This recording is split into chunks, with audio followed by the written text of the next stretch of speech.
Astronauts to the moon. 10, 9, ignition sequence start. 6, 5, 4, 3, 2. Welcome to reality.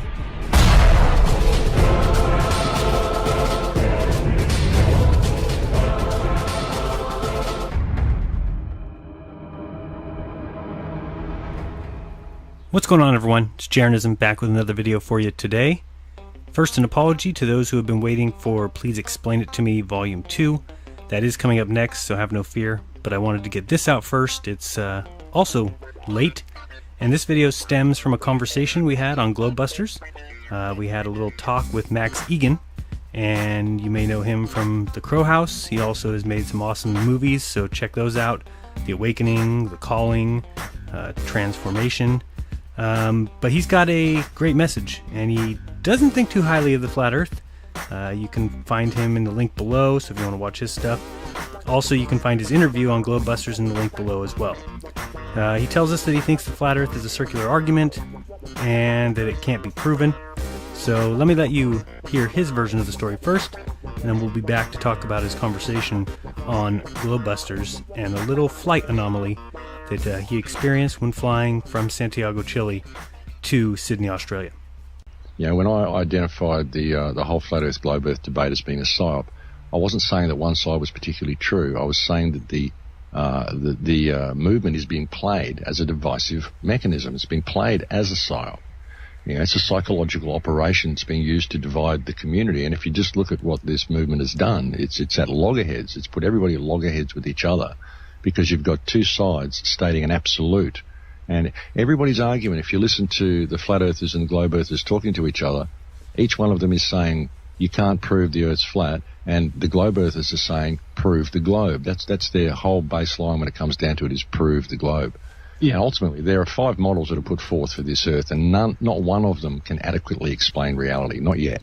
You know, the jury's still out as far as I'm concerned. And I get accused of people put out videos saying Max Egan lying shill for the ball earth, because I don't agree that the earth is flat, because I'm not able to take a position, because as far as I'm concerned, the jury's still out on all the models.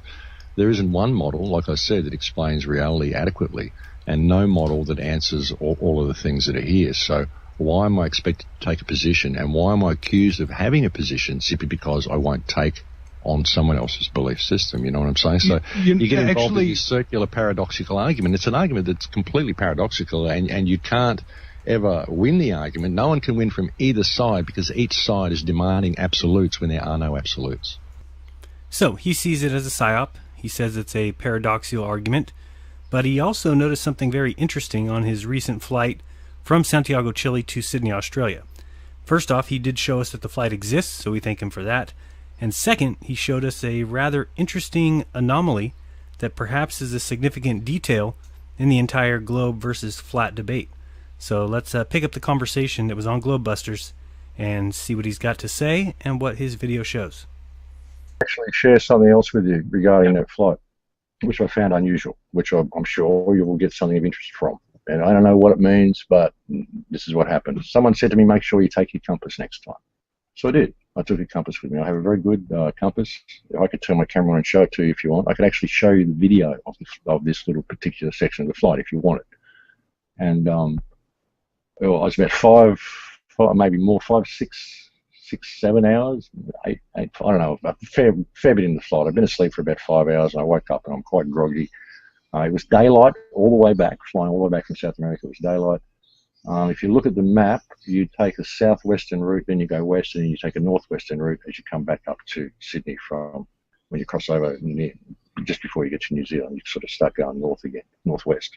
So as we look at the Great Circle route that you would take going from Chile, Santiago, Chile, across the Pacific Ocean all the way to Sydney, Australia, you would take this route, which is exactly as he said.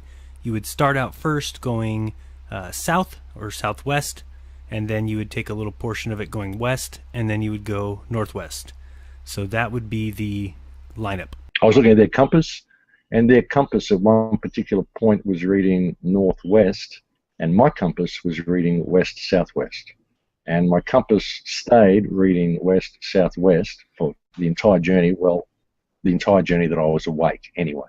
So just to kind of show what he was saying, he said every time he checked his compass, he was getting a southwest reading, which a flat earth would show. And on the on-screen video display on the back seat of the seat in front of him was showing a northwest, as the globe would show. He had been asleep for 5 hours, he said, but when he woke up, the plane was showing the portion of the trip as northwest, but his compass was showing a different reading of southwest.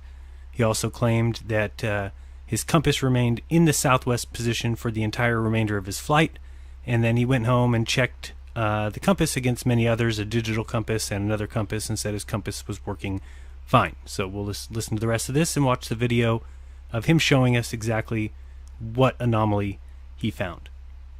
But I was asleep for 5 hours during the journey, but every time I checked my compass, it was pointing south-southwest, and I find that a bit strange that I would be flying south-southwest all the way from Santiago to Sydney. It didn't really make a lot of sense to me. So that's a weird thing. Whether there's some weird electromagnetic interference in the plane that's causing my compass to do weird things, I don't know. But I took the compass. I took a little video of the compass on the screen, and I compared it with my compass sitting on the table, pointing directly straight ahead to the nose of the plane, and I was getting a different reading. So that's something that may interest you. Well, that's amazing, Max. I mean, if you look at the Gleason's map, if you were traveling, you would be going west-southwest the entire way. So, I mean, those are the kind of things that are important because they are not possible on a globe. And so these are the kind of things, when you say it's not provable, you just kind of proved it. That something is wrong. No, I didn't prove anything. What I offered you was an interesting piece of information. Right. That should be put Okay. Right. Which we will add to our preponderance of evidence, and that's beautiful, and we appreciate that. I can actually play, and for people out there that are saying, "What are you saying this for, Max?" Can you turn my screen on? Would you like me to share that particular video with you? I would love it. The next 2 or 3 minutes of this video were us trying to get Max to share his screen. So again, if you want to see the entire interview and this 3 minutes of downtime, you can click the link below.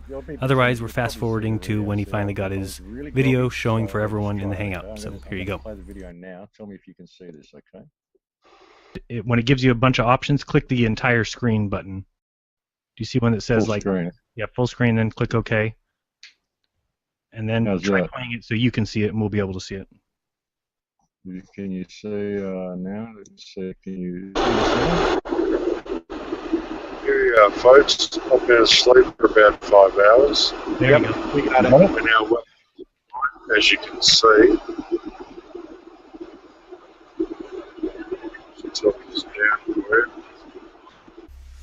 So here we can clearly see that the plane is in the portion of the flight that it's turning northwest, as seen by the on-screen display.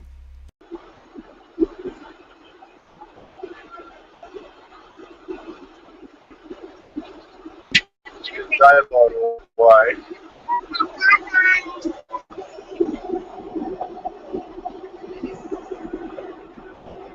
As you can see, it's mostly cloud. Here's the problem.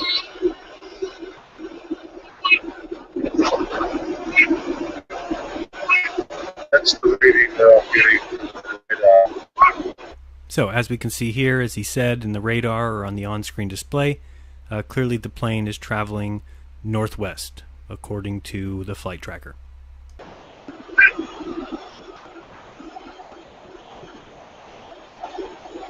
getting a different reading from my compass. Most business compass around. The reading stays the same.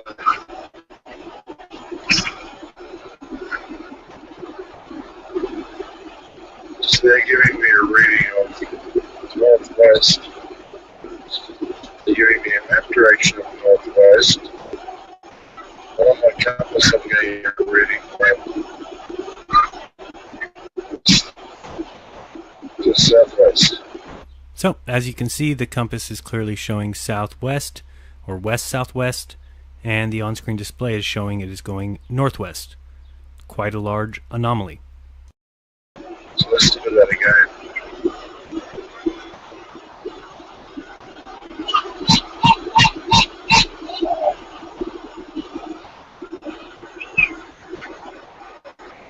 That kid must have been fun for 11 hours.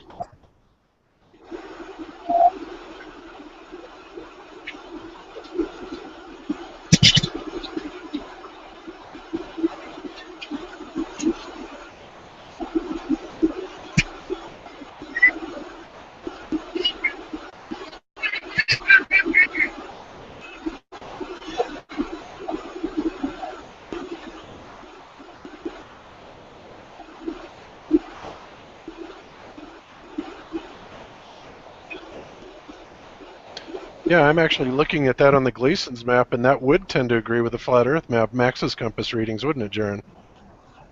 Yeah, I mean, it definitely would be a southwest from Santiago to Auckland, or that would be southwest pretty much the whole time. Interesting. And that's what I keep going back to, is that a whole idea of a great circle. They say you have to travel in that kind of a arc path, which is just not true. You could draw a straight line between Auckland and New Zealand, travel the straight line. So there you go. Well, thank you for that, Max. Thank you for that. Not a problem. That, How do I end sharing? I'll stop. Okay. Okay. You're off. That's interesting. So you see, I'm open to things, you know. But that's interesting. Yeah. I found that interesting discrepancy. What caused it? I don't know. Is there a problem with my compass? I don't know. I spin it around. It looked all right. I don't know. I checked it with another compass when I go home. It looked good. I checked it with a digital compass. It looked good. I don't know. That's what it gave me. So that's something interesting. It is. It's very interesting because, you know, when you look at it on the Gleason's map, it would tend to agree with the flat Earth model. Now, are we going to say that's conclusive? Nope, but it's an interesting tidbit for sure. Very interesting to see that. The flight from Sydney to Santiago is 11.5 hours. The flight back is around about 14.5 because you're accounting for headwind.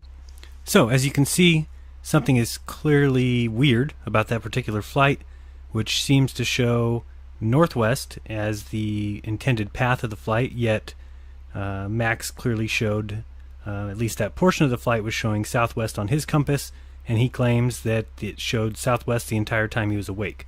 Let me show you a flat Earth map so you can get an idea of why that's a big deal. Now, as you heard Bob say, this is not necessarily proof, it's just something that's very interesting and worth mentioning. Now, let me look at the flight as it would take place here on the Gleason's map. Now, again, none of us are claiming that this Gleason's map is exactly correct. We're not claiming that the sizes of the continents are correct or the distances between them. It's just something to give us an idea if we're looking at a flat Earth kind of model. You can see the black line being the flight's path if it were on a flat Earth. And if you look at the lines that have the green on them, those are lines where the plane would be flying northwest. The line with the purple would be flying about west, and then all the yellow lines would be flying southwest. So the interesting thing there is, when Max said that the second half of his trip, the entire time he was awake, his compass was showing southwest, that would make sense with all the yellow lines, as you see. Remember, north is relative to where you're at, with south behind you, so that's what those little pink lines show us. And as you can see, all the yellow lines are actually a southwest flight direction, where on a globe he should have been going northwest, and that's the anomaly that he found. So I wanted to show that, and I wanted to remind you guys to not trust me, don't trust Bob, don't trust Max, or anyone for that matter. That includes NASA, mathematicians. I mean, I still think the biggest hole we've got in the globe is the current curvature calculation. Remember, mathematicians are the ones saying that it's 8 inches per mile squared, and that's just ridiculous. A circle is made up of constant curvature, every bit of it. So to say 8 inches in the first mile and then exponentially grows from that is ridiculous to me. Think of a football field. We've all seen a football field before. We can get a pretty good idea of its length. Well, now think of 17 football fields end to end. Couldn't even put that many on this graphic. I think that's only like 12. And at the end of 17 or 18 football fields, there's 8 inches, less than a ruler worth of curvature. Please. As always, guys, be kind to each other. Don't lie to each other. And tune in this weekend for Globebusters as we continue to explore this anomaly. Open up your minds. There's truth inside. Till next time, this has been Jeranism.